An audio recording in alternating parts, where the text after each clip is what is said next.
I'm Sarah Scott, and this is week 14 of the weekly writing challenge. So we just got back from a family vacation, and thanks to all of you amazing people, I had some really great reading material while I was away. I could go on for a really long time about all my many favorites, but I managed to keep it down to 5 that I'm going to highlight in this video. The first one I wanted to mention was Isaac's Dungarees by Little Drinker. This was a story inspired by Portrait Lupus by Grec. It's a story about a little boy who's bullied at school and he gets his revenge. It's a bit dark, a bit magical, and very relatable. He writes, "That evening before closing time, Isaac and his mom thumbed the racks of secondhand clothes, looking for anything in his size. After 10 minutes and feeling grubby from handling the material, Isaac found a pair of brown dungarees that would just about do."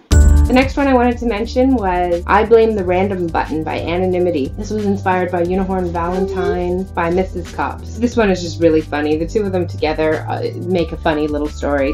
The third I wanted to highlight was Extrapolis Migration by Dayglow. This was inspired by Bridging by Record Me Non. Dayglow creates this very eerie mood. There's mystery and tension, a feeling of coming adventure, but it's somehow still really, really quiet and handled really gently.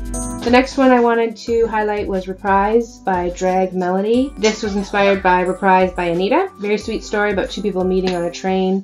The last I wanted to highlight was Dear Lonely in New York by Beth Dynamic, and this was inspired by Lonely in New York Part 3 by Liam Shields. She writes, "The animosity is for the American reputation as warmongers, for a nation of people who seem to daily shoot each other in the streets on rampages. The awe comes from those few who still see America as the promised land, where dreams are possible. The pity is from those who either find hopeless our educational system, or still remember the day on our watch those two towers went to their knees in the ashes." With the original record by Liam Shields, he writes as a traveler in New York, and he writes about the way people treat him and the things they think about him as coming from the UK. And Beth Dynamic writes as an American living in the UK, and she provides a beautiful counterpoint to the original story. And the two together create this amazing dialogue about cultural identity and the way we perceive of others.